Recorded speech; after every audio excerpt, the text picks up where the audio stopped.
Good evening আমার ছোট বন্ধুরা, আশা করি তোমরা সকলেই ভালো আছো। রিয়া কুইজ হাব আমার এই ছোট্ট চ্যানেলে তোমাদের সকলকে জানাই স্বাগত। তো আজকে আমরা ক্লাস 3 বাটারফ্লাই নামক যে ইংলিশ টেক্সট বই আছে সেই বইয়ের লেসন 3 অন্তর্গত ইউনিট 2 অর্থাৎ দি অ্যামেজিং ওয়ার্ল্ড অফ ইনসেক্টস এই যে প্যাসেজটি আছে এই নিয়ে আলোচনা করব, অর্থাৎ পেজ নম্বর 49 থেকে 50 পর্যন্ত। চলো শুরু করা যাক। উই ফাইন্ড ইনসেক্টস অর্থাৎ আমরা পতঙ্গদের খুঁজে পাই এভরিহোয়ার সর্বত্র। ইন দ্য গার্ডেন্স বাগানের মধ্যে, হাউসেস বাড়ির মধ্যে, অ্যান্ড ট্রিজ অর্থাৎ গাছেও দেখতে পাই। দে আর অলসো প্রেজেন্ট অর্থাৎ তারা এমনকি উপস্থিত থাকে বিনিথ দ্য সয়েল অর্থাৎ মাটির নিচে, ইন এয়ার বাতাসের মধ্যে, অ্যান্ড ইন ওয়াটার জলের মধ্যে। সাম ইনসেক্টস কিছু পতঙ্গ লিভ মানে বসবাস করে in shelters of their own অর্থাৎ তাদের নিজেদের তৈরি আশ্রয়ে থাকে। হানি বিজ অর্থাৎ মৌমাছিরা বিল্ড নির্মাণ করে বি হাইভস মৌচাক, অ্যান্ড লিভ ইন দেম এবং তার মধ্যে থাকে বা বসবাস করে। দে অলসো স্টোর অর্থাৎ তারা এমনকি সঞ্চয় করে হানি মধু, দেয়ার মানে সেখানে অর্থাৎ সেই মৌচাকের মধ্যে তারা মধু সংগ্রহ করে রাখে।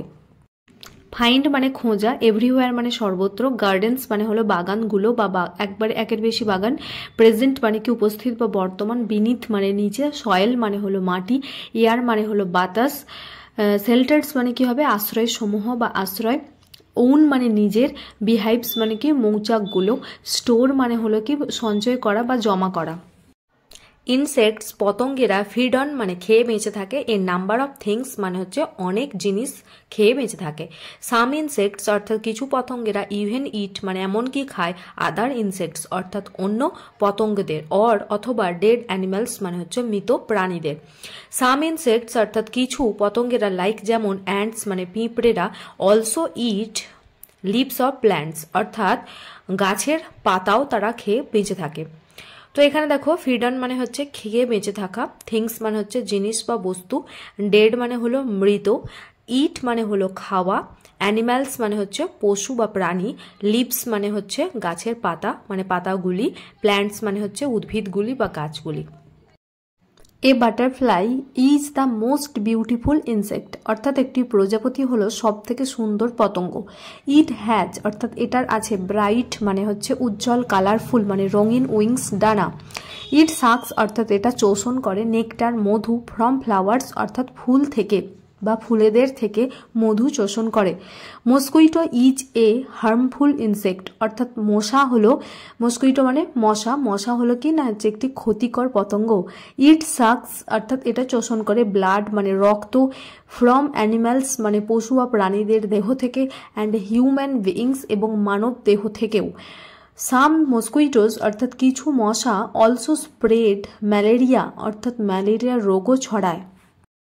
বাটারফ্লাই মানে প্রজাপতি, মোস্ট মানে হলো সব থেকে, বিউটিফুল মানে সুন্দর, ইনসেক্ট মানে হলো পতঙ্গ, ব্রাইট মানে হলো উজ্জ্বল, কালারফুল মানে রঙিন, আর উইংস মানে হলো ডানা, সাকস মানে চোষণ করা, নেকটার মানে হলো মধু, আর ফ্লাওয়ার্স মানে হচ্ছে ফুলগুলি, মস্কুইটো মানে মশা, হার্মফুল মানে ক্ষতিকর, ব্লাড মানে হলো রক্ত, হিউম্যান বিইংস মানে হচ্ছে মানুষগণ বা মানব জাতি, আর স্প্রেড মানে হচ্ছে ছড়ায়।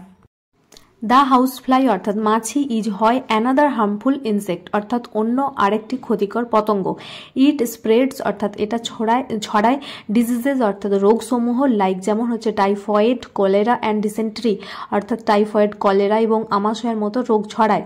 দ্য গ্লো ওয়ার্ম অর্থাৎ জোনাকি ইজ অ্যান ইনসেক্ট অর্থাৎ হয় একটি পতঙ্গ, দ্যাট গ্লোজ অর্থাৎ যেটা ঝলমল করে বা আলো দেয়, ব্রাইটলি মানে উজ্জ্বলভাবে। ইটস গ্লো অর্থাৎ এটার আলো বা উজ্জ্বলতা, ক্যান বি সিন মানে হচ্ছে দেখা যেতে পারে, ক্লিয়ারলি স্পষ্টভাবে, ইন দ্য ডার্কনেস অর্থাৎ অন্ধকারে। তো এখানে ওয়ার্ড্রোব বা শব্দভাণ্ডারে দেখো গ্লো মানে দেওয়া হয়েছে লাইট ফ্রম অ্যান অবজেক্ট অর্থাৎ একটা বস্তু থেকে আলো আসাটাকে বলা হচ্ছে গ্লো। দ্যাট ইজ ওয়াই এই কারণে, ইট ইজ ডিফারেন্ট অর্থাৎ এটা হয় আলাদা, ফ্রম আদার ইনসেক্টস অর্থাৎ অন্যান্য পতঙ্গের থেকে। তো দেখো এখানে হাউস ফ্লাই মানে হলো মাছি, অ্যানাদার মানে অপর একটি, ডিসেন্টারি মানে হলো যে আমাশয়। তো গ্লো ওয়ার্ম মানে কি হবে জোনাকি, গ্লোজ মানে কি না হচ্ছে ঝলমল করা বা উজ্জ্বল মানে জলজল করা, ব্রাইটলি মানে কি উজ্জ্বল ভাবে, এবং ক্লিয়ারলি মানে স্পষ্টভাবে, ডার্কনেস মানে হলো অন্ধকার, আর ডিফারেন্ট মানে কি আলাদা। দ্য গ্রাসোফার অর্থাৎ ঘাস ফড়িংটি ক্যান জাম্প লাফাতে পারে ফর শর্ট ডিস্ট্যান্সেস অর্থাৎ অল্প দূরত্ব। ইট মেক্স অর্থাৎ এটা তৈরি করে এ স্ট্রেঞ্জ সাউন্ড অর্থাৎ একটা অদ্ভুত আওয়াজ, বাই রাবিং ঘর্ষণের দ্বারা, দ্য রো অফ পেগস অর্থাৎ তার যে গজাল বা গোঁজের মতো শাড়ি আছে সেগুলোকে ঘর্ষণের দ্বারা অন ইটস ব্যাক লেগ অর্থাৎ এর পিছনের দিকের পায়ের ওপরে এই গজাল শাড়িগুলোকে ঘর্ষণের দ্বারা একটা অদ্ভুত আওয়াজ করে। ওয়ার্ড্রপ বা শব্দভাণ্ডারে দেখো স্ট্রেঞ্জের আরেকটি অর্থ দেওয়া হয়েছে আনকমন, অর্থাৎ যেটা কমন বা সাধারণ নয়, অর্থাৎ এক কথায় আমরা যেটা অদ্ভুত জিনিস বলি। মোস্ট ইনসেক্টস অর্থাৎ বেশিরভাগ পতঙ্গের হ্যাভ উইংস অর্থাৎ ডানা আছে। এগেন অর্থাৎ আবার কি না সাম ইনসেক্টস অর্থাৎ কিছু পতঙ্গের হ্যাভ টেন্টাকলস অর্থাৎ কোর্সিকা বা সুঁড় আছে, স্টিংস হুল আছে, অ্যান্ড ক্লজ অর্থাৎ পায়ের নখ আছে। এখানে ক্লজ মানে থাবা হতে পারে, নখ তো পতঙ্গের সাধারণত নখই বলবো। ওয়ার্ড্রপ বা শব্দভাণ্ডারে দেখো টেন্টাকলস মানে দেওয়া হচ্ছে লং মানে হচ্ছে লম্বা, থিন অর্থাৎ পাতলা, পার্ট মানে অংশ, অফ দ্য বডি মানে শরীরের, অফ সাম ইনসেক্টস মানে হচ্ছে কিছু পতঙ্গের। এবার দেখো এখানে জাম্প মানে দেওয়া হচ্ছে তোমার লাফানো, শর্ট মানে অল্প, ডিস্টেন্স মানে হচ্ছে দূরত্ব, স্ট্রেঞ্জ মানে অদ্ভুত, রাবিং মানে হচ্ছে ঘর্ষণ, রো মানে হলো শাড়ি, পেগস মানে গজ বা গজাল, টেন্টাকলস মানে হচ্ছে কোর্সিকা, স্টিংস মানে হচ্ছে হুল এবং ক্লজ মানে নখর বা থাবা।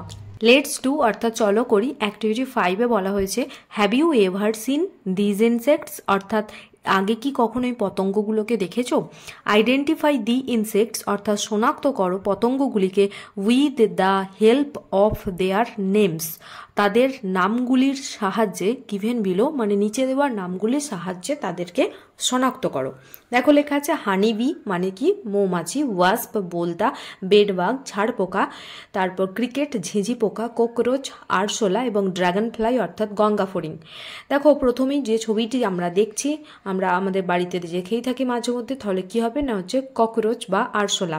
তার নিচে দেখো আছে ওটা ছাড় পোকা অর্থাৎ বেডবাগ, এবং ডান দিকে দেখো আমাদের রাইট সাইডে একদম উপরে আছে কি ওটা বোলতা। অনেকে গুলিয়ে ফেলবে, হয়তো এটা মৌমাছি বলবে, সবসময় মাথায় রাখবে বোলতার রং কিন্তু হলুদ রঙের হয়, তাহলে এটা কি হবে ওয়াস্প। তার নিচে দেখো যেটা আছে সেটা হলো হানি বি অর্থাৎ মৌমাছি। এরপর দেখো যেটা আছে সেটা হলো গঙ্গা ফড়িং, ইংরেজিতে বলে ড্রাগন ফ্লাই, এবং আর যেটি পড়ে রইল সেটা হচ্ছে ঝিঁঝি পোকা অর্থাৎ ক্রিকেট। আমার ছোট্ট বন্ধুরা আজ এই পর্যন্তই। যদি তোমাদের ক্লাসটি ভালো লেগে থাকে অবশ্যই একটা লাইক দিও, যেটা আমায় মোটিভেট করে পরবর্তীতে আরও নতুন নতুন ক্লাস নিয়ে আসতে। রিয়া কুইজ হাব নামের এই চ্যানেলটিকে যদি তোমরা সাবস্ক্রাইব না করে থাকো তাহলে অবশ্যই বলবো করে নিও, পরবর্তীতে আরও নতুন ক্লাস দিলে তার নোটিশ সবার আগে তোমার কাছে পৌঁছে যাবে। এবং পারলে তোমরা এই ক্লাসের লিঙ্কটি তোমাদের ফ্রেন্ড সার্কেলে শেয়ার করো যাতে সকলে উপকৃত হতে পারে। আর এখন পর্যন্ত আমি ক্লাস 3-র বাটারফ্লাই এবং উইংস পার্ট 1 যে দুটি বই আছে সেই দুটি বই থেকে আমি বেশ কয়েকটি ক্লাস দিয়েছি। রিভিশন লেসন দুটো বইয়েরই চ্যাপ্টার শেষ, এবং লেসন 1 টেক্সট বইটা আছে যে বাটারফ্লাই ওটার শেষ হয়ে গেছে। সবগুলোর আলাদা করে প্লেলিস্ট আছে এবং ডেসক্রিপশন বক্সে তার লিঙ্ক দেওয়া থাকবে, যারা এখনও দেখোনি সেগুলো দেখে ডেসক্রিপশন বক্সে গিয়ে দেখে নিতে পারো, কারণ সম্ভবত তোমাদের এপ্রিলের ফার্স্ট উইকেই এক্সাম মানে ফার্স্ট যে সামেটিভ এক্সাম আছে অর্থাৎ পার্বিক মূল্যায়ন আছে সেটা হবে। তো তোমরা যারা এখনও দেখোনি সেগুলো গিয়ে দেখে নিতে পারো। ধন্যবাদ, সকলে ভালো থেকো।